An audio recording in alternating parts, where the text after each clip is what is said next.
അപ്രോച്ചിനെ പറ്റിയും അതുപോലെ തന്നെ ഹിപ്നോട്ടിക് അപ്രോച്ചിനെ പറ്റിയും ഇപ്പൊ സാർ പറഞ്ഞു കഴിഞ്ഞു. അപ്പം അതിനിടയ്ക്ക് ഒരു കാര്യം ചോദിക്കട്ടെ, സാറിന്റെ ഒരു ഹിപ്നോട്ടിക് സെല്ലിംഗ് വർക്ക്ഷോപ്പിനെ പറ്റി നമ്മൾ കുറെ കേട്ടിട്ടുണ്ട്. അപ്പൊ അതെന്താണെന്ന് ഒന്ന് അറിഞ്ഞാൽ കൊള്ളാവുന്നുണ്ട്. ഹിപ്നോട്ടിക് സെല്ലിംഗ് വർക്ക്ഷോപ്പ് അതായത് പറഞ്ഞു, അതായത് സെയിൽസിന് രണ്ട് തരം അപ്രോച്ച് ഉണ്ട്. ഒന്ന് സയന്റിഫിക് അപ്രോച്ചും, ഇനി ആ സയന്റിഫിക് അപ്രോച്ച് വിജയിക്കണമെങ്കിൽ നമുക്ക് ഹിപ്നോട്ടിക് അപ്രോച്ച് വേണം. ഹിപ്നോട്ടിക് അപ്രോച്ച് അതിന് പ്രിപ്പയർ ചെയ്യുന്നതിന് വേണ്ടിയിട്ടാണ് ഞാൻ ഇന്ത്യക്കകത്തും പുറത്തും ഒക്കെ ആയിട്ട് ഹിപ്നോട്ടിക് സെല്ലിംഗ് ടെക്നിക്കുകളുടെ വർക്ക്ഷോപ്പ് നടത്തുന്നത്. ഹിപ്നോട്ടിക് സെല്ലിംഗ് ടെക്നിക്ക് എന്ന് പറഞ്ഞാൽ വെരി സിമ്പിൾ ആണ്. ഇപ്പൊ ഞാൻ ഈ സംസാരിച്ചുകൊണ്ടിരിക്കുമ്പോൾ ഞാൻ ലിജയെ ഹിപ്നോട്ടൈസ് ചെയ്യുന്നു. അതായത് എന്നെ കേൾക്കാൻ ലിജയെ ഞാൻ പ്രേരിപ്പിക്കുന്നു. ഒരു സിമ്പിൾ ടേബിൾ മനസ്സിലാക്കി കഴിഞ്ഞാൽ എന്നെ ഉപയോഗിക്കുന്ന കസ്റ്റമർ എന്നെ കേൾക്കാൻ ഞാൻ പ്രേരിപ്പിക്കുന്നു. എന്നോട് എൻഗേജ് ചെയ്തുകൊണ്ടിരിക്കാൻ, എന്നോട് കണ്ടിന്യൂസ് ആയിട്ട് കമ്മ്യൂണിക്കേറ്റ് ചെയ്തുകൊണ്ടിരിക്കാൻ, എന്റെ പ്രൊഡക്റ്റ് വാങ്ങാൻ അയാൾ അറിയാതെ പ്രേരിപ്പിക്കുന്ന മെത്തേഡാണ് ഹിപ്നോട്ടിക് സെല്ലിംഗ് ടെക്നിക്ക് എന്ന് പറയുന്നത്. ഹിപ്നോട്ടിക് സെല്ലിംഗ് ടെക്നിക്ക് നമുക്ക് പ്രാവർത്തികമാക്കണമെങ്കിൽ ആദ്യം നമുക്ക് ഡെവലപ്പ് ചെയ്യേണ്ടത് നമ്മളൊരു സെൽഫ് പ്യൂരിഫിക്കേഷൻ ആവശ്യമാണ്. സെൽഫ് പ്യൂരിഫിക്കേഷൻ ഇവിടെയുള്ള സംഗതികൾ വളരെ ഇമ്പോർട്ടന്റ് ആണ്. ഒരു വ്യക്തിയുടെ പേഴ്സണൽ ലൈഫിൽ ഒരുപാട് ഇൻഫ്ലുവൻസ് ചെയ്യാൻ സാധ്യതയുള്ള കാര്യങ്ങളാണ് നമ്മൾ ഇനി പറയുന്നത്. അതായത് ഒരാൾക്ക് മറ്റൊരാളെ ഹിപ്നോട്ടൈസ് ചെയ്യണമെങ്കിൽ ആദ്യം സെൽഫ് ഹിപ്നോട്ടൈസ് ചെയ്യണം. ഹിപ്നോട്ടൈസ് ചെയ്യുമ്പോൾ യഥാർത്ഥത്തിൽ നമ്മൾ ചെയ്യുന്നതെന്ന് പറഞ്ഞാൽ നമ്മളിലുള്ള ഇമ്പ്യൂരിറ്റീസ് മാറ്റി നമ്മളെ ഒരു പ്യുവർ പേഴ്സൺ ആക്കി മാറ്റുക. ഇപ്പൊ ഞാൻ നേരത്തെ പറഞ്ഞു, നമ്മൾ തുടക്കത്തിൽ തന്നെ സംസാരിച്ചു, നമ്മളുടെ 10% conscious mind, 30% sub conscious mind, 60% unconscious mind നമ്മളെ നിയന്ത്രിക്കുന്നു. അപ്പൊ നമ്മൾ ഈ അൺകോൺഷ്യസ് മൈൻഡിൽ ക്ലാരിറ്റി ഉണ്ടാക്കണം. ക്ലാരിറ്റി ഉണ്ടാക്കണമെന്നുണ്ടെങ്കിൽ ആദ്യം വേണം നമ്മളെ ഒന്ന് പ്യൂരിഫൈ ചെയ്യണം. അതിന്റെ പ്രോസസ്സാണ് ഫസ്റ്റ്. ഒരാളെ എങ്ങനെ പ്യൂരിഫൈ ചെയ്യാന്ന് ചോദിച്ചു കഴിഞ്ഞാൽ അയാൾക്ക് 3 ഘടകങ്ങൾ ബേസിക് ആയിട്ടുണ്ടാവും. Dream, belief, action. DBA, action. ഈ 3 ഘടകങ്ങൾ നമുക്ക് ആദ്യം ഉണ്ടെന്നുള്ള ഉറപ്പാണ്. നമുക്ക് ശക്തമായ ഒരു സ്വപ്നം ഉണ്ടാവും. കാരണം നമുക്ക് സ്വപ്നം ഉള്ളപ്പോഴുള്ള കാര്യം എന്ന് പറഞ്ഞാല് നമ്മൾ വേണ്ടാത്ത കാര്യങ്ങളൊന്നും ചിന്തിക്കുന്നതിന് പകരം നമ്മുടെ സ്വപ്നത്തിൽ ഫോക്കസ് ചെയ്യും. മനസ്സിലായോ? അപ്പൊ നമ്മുടെ മൈൻഡ് കുറച്ചുകൂടെ കേന്ദ്രീകരിക്കപ്പെടും. അപ്പം ആദ്യം വേണ്ടുന്ന ഡ്രീംസ്. ഞാൻ നേരത്തെ പറഞ്ഞിട്ടുണ്ട്, നമ്മുടെ കഴിഞ്ഞൊരു സെഷനിൽ പറഞ്ഞിരുന്നു, ഈ ലോകത്ത് ഇന്നുണ്ടായിട്ടുള്ള എല്ലാ നേട്ടങ്ങളും ഈ ആരുടെയൊക്കെയോ സ്വപ്നങ്ങളുടെ ഫലമാണ്. അതും മൈനോറിറ്റിയുടെ സ്വപ്നങ്ങളുടെ ഫലമാണ് ഇന്നത്തെ മെജോറിറ്റി അനുഭവിക്കുന്ന എല്ലാ സുഖങ്ങളും. അത് എയർക്രാഫ്റ്റ് ആയിക്കോട്ടെ, ടെലികമ്മ്യൂണിക്കേഷൻ ആയിക്കോട്ടെ, ഈ കണ്ടുപിടുത്തങ്ങളെല്ലാം തന്നെ ഏതെങ്കിലും ഒരു മൈനോറിറ്റിയുടെ സ്വപ്നത്തിന്റെ അനന്തരഫലമാണ് മെജോറിറ്റി അനുഭവിക്കുന്നത്. അപ്പൊ ഈ സ്വപ്നങ്ങള് വളരെ ഇമ്പോർട്ടന്റ് ആണ്. നിങ്ങൾ ഒരു ഹിപ്നോട്ടിക് സെല്ലിംഗ് ടെക്നിക്കിൽ നിങ്ങൾക്ക് വിജയിക്കണം എന്നുണ്ടെങ്കിൽ ആദ്യമായിട്ട് നിങ്ങൾക്ക് ഒരു സ്വപ്നങ്ങൾ ഉണ്ടെന്നുള്ളത് തിരിച്ചറിയാം. ഞാൻ പറയുന്നത് ഉറക്കത്തിൽ വന്നു പോകുന്ന സ്വപ്നങ്ങളെ കുറിച്ചല്ല, ഉണർന്നിരുന്ന് കാണുന്നതും മാത്രമല്ല, നിങ്ങളെ ഉറങ്ങാൻ അനുവദിക്കാത്ത എന്തോ നിങ്ങളെ നേടും വരെ ഉറങ്ങാൻ അനുവദിക്കാത്ത സ്വപ്നങ്ങൾ നിങ്ങൾക്കുണ്ടാവണം.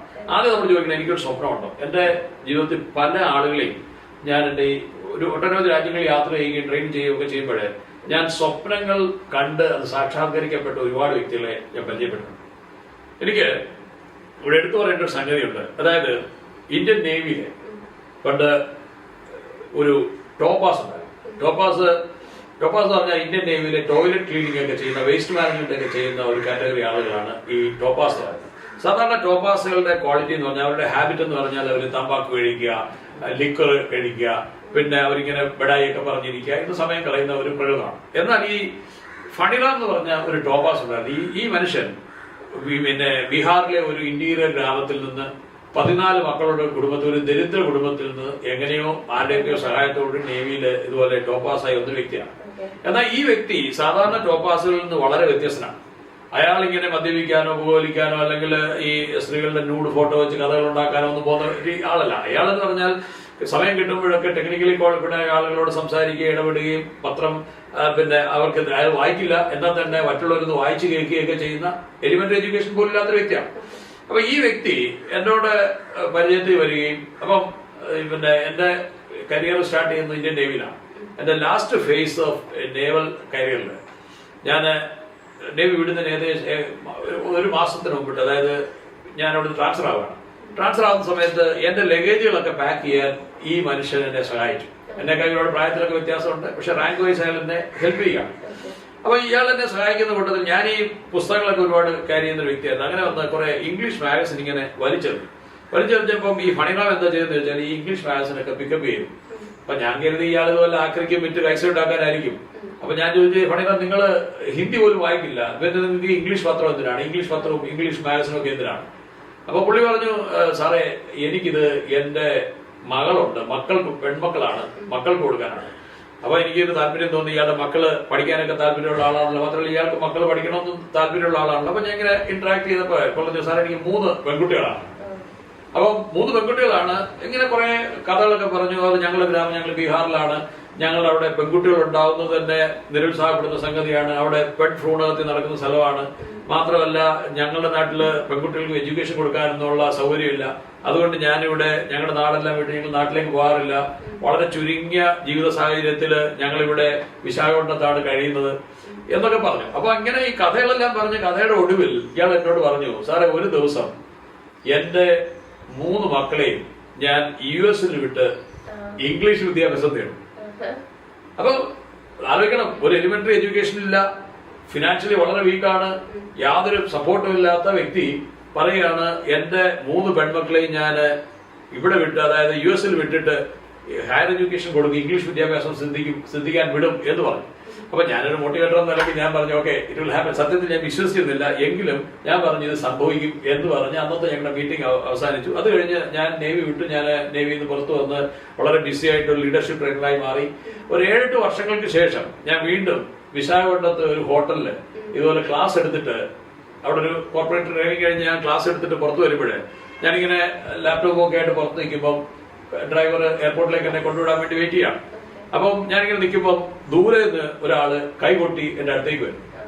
അപ്പൊ വന്നിട്ട് ഈ വ്യക്തി എന്നോട് ചോദിച്ചു, സാറിന് എന്നെ ഓർമ്മയുണ്ടോ? സത്യത്തിൽ ഞാൻ അയാളെ ഓർത്തിരുന്നില്ല. അയാളുടെ കണ്ണുകൾ എവിടെയോ കണ്ടതായിട്ട് തുടങ്ങുന്നു. അപ്പം ചോദിച്ചു, സാറിന് എന്നെ ഓർമ്മയുണ്ടോ എന്ന് ചോദിച്ചിട്ട് അടുത്ത സെന്റൻസ് ഇയാൾ പറഞ്ഞു, സാറിന് ഫണിറാമിനെ ഓർമ്മയുണ്ടോ? പഴയ ഫണിറാമിനെ ഓർമ്മയുണ്ടോ എന്ന് ചോദിച്ചപ്പോൾ യെസ് ഫണിറാം. ഞാൻ ആദ്യം ചോദിച്ചത് നിങ്ങളുടെ മക്കളൊക്കെ എന്തായി, നിങ്ങളുടെ പെൺമക്കളൊക്കെ രക്ഷപ്പെട്ടോ, നിങ്ങൾ അവരെ US അയക്കാൻ പറ്റിയോ? ബിലീവ് മീ, അന്ന് സത്യത്തിൽ അയാളത് പറഞ്ഞപ്പോൾ ഞാൻ ഷോക്കായി പോയി. അയാൾ പറഞ്ഞു, സാറ് അന്ന് പോകുന്ന വർഷം എന്റെ മകള് പ്രീ ഡിഗ്രിയാണ്, പ്രീ ഡിഗ്രി കാലഘട്ടമാണ്. എന്റെ മകൾ അന്ന് പ്രീ ഡിഗ്രി ഫൈനൽ ഇയർ ആയിരുന്നു. ആ വർഷം തന്നെ MBBS എൻട്രൻസ് എഴുതി എന്റെ മകൾ, മൂത്ത മകള് ട്രിവാൻഡ്രം മെഡിക്കൽ കോളേജിൽ MBBS അഡ്മിഷൻ കിട്ടി. അപ്പം അവിടെ യഥാർത്ഥത്തിൽ ഇവിടെ മറ്റൊരു കാര്യം കൂടെ പറഞ്ഞു, ഇയാളൊരു ചമാർ എന്ന് പറഞ്ഞ കമ്മ്യൂണിറ്റിയിൽപ്പെട്ട ആളാണ്. അതായത് അവരുടെ നാട്ടിൽ ഈ തുകലൊക്കെ പിന്നെ ഷെഡ്യൂൾ കാസ്റ്റിൽപ്പെട്ട ഒരു കമ്മ്യൂണിറ്റിയാണ് ചമാർ എന്ന് പറയുന്നത്. അപ്പം പറഞ്ഞു, സാറേ എന്റെ മകള് ഇപ്പൊ ട്രിവാൻഡ്രം മെഡിക്കൽ കോളേജിൽ MBBS കഴിഞ്ഞ് അവിടെ തന്നെ ഇപ്പൊ MD ആയിട്ടുള്ള ഒരു ഡോക്ടറെ, ഒരു നായർ ബോയിയെ കല്യാണം കഴിച്ചു. അപ്പം ചമാർ കമ്മ്യൂണിറ്റിയിൽ നിന്ന് നായർ ബോയിലേക്ക് ഒരു കൺവേർഷൻ നടന്നോണം. അപ്പം പുള്ളി പറഞ്ഞു, ഞാനിപ്പോ ഒരു മലയാളിയാണ് സാറേ, ബീഹാറിലുള്ള ഞാനിപ്പോ ഒരു മലയാളിയാണ്. കാരണം എന്റെ ദമാദ് അവിടുത്തെ, എന്റെ മരുമകൻ അവിടുന്നാണ്, എന്റെ ചെറുമകനുണ്ട്, അവരിപ്പോ ഉള്ളൂരാണ് താമസം. അത് കഴിഞ്ഞു എന്റെ രണ്ടാമത്തെ മകള് MBA കഴിഞ്ഞിട്ട് ചാർട്ടേഡ് അക്കൗണ്ടന്റ് ഹസ്ബൻഡിന്റെ കൂടെ ഇപ്പൊ കാനഡയിലാണ്. എന്റെ മൂന്നാമത്തെ മകള് പോസ്റ്റ് ഗ്രാജുവേഷൻ കഴിഞ്ഞിട്ട് ഇന്ത്യൻ എയർഫോഴ്സിൽ ഗ്രൗണ്ട് ഓഫീസറായിട്ട് ജോയിൻ ചെയ്തു. അവരിപ്പോ ട്രെയിൻ ചെയ്തുകൊണ്ടിരിക്കുകയാണ്. ഫണ്ടാസ്റ്റിക് സ്റ്റോറിയാണ്. എങ്ങനെ ഇതൊക്കെ സംഭവിക്കുന്നത് ചോദിച്ചാൽ ആളുകളുടെ ഡ്രീംസ് ആണ് അവരെ ഇത്ര വലിയ തലത്തിലേക്ക് എത്തിക്കുന്നത്. ഇതുപോലെ എന്റെ ഈ ഇക്കഴിഞ്ഞ വർഷങ്ങളിലെ ട്രെയിനിങ് ലൈഫിലും ട്രാവലിംഗിലും ഒക്കെ ഞാൻ ഒട്ടനവധി ആളുകളെ ഇതുപോലെ ഡ്രീംസ് കൊണ്ട് സക്സസ്ഫുൾ ആളുകൾ കണ്ടിട്ടുണ്ട്. അപ്പം ഹിപ്നോട്ടിക് സെല്ലിംഗ് ടെക്നിക് പ്രാക്ടീസ് ചെയ്യാൻ ആഗ്രഹിക്കുന്ന ഓരോ വ്യക്തിക്കും ബേസിക്കലി എന്ത് വേണമെന്ന് ചോദിച്ചാൽ അവർക്കൊരു സ്വപ്നം ഉണ്ടെന്ന് ഉറപ്പാക്കണം. അത് ചെറുതോ വലുതോ എന്താണെങ്കിലും ഒരു സ്വപ്നം ഉണ്ടെന്നുള്ളത് ഉറപ്പാക്കണം. അപ്പം ലിജയ് ഇന്ന് തന്നെ ചോദിക്കണം, ലിജയ്ക്ക് ഒരു സ്വപ്നമുണ്ടോ? ആ സ്വപ്നം ഉണ്ടെങ്കിൽ അത് എഴുതിയിട്ട് മനസ്സിനെ, നമ്മുടെ സബ് കോൺഷ്യസ് മൈൻഡിലും അൺകോൺഷ്യസ് മൈൻഡിലും ആ സ്വപ്നം നമ്മൾ ഉറപ്പിക്കണം.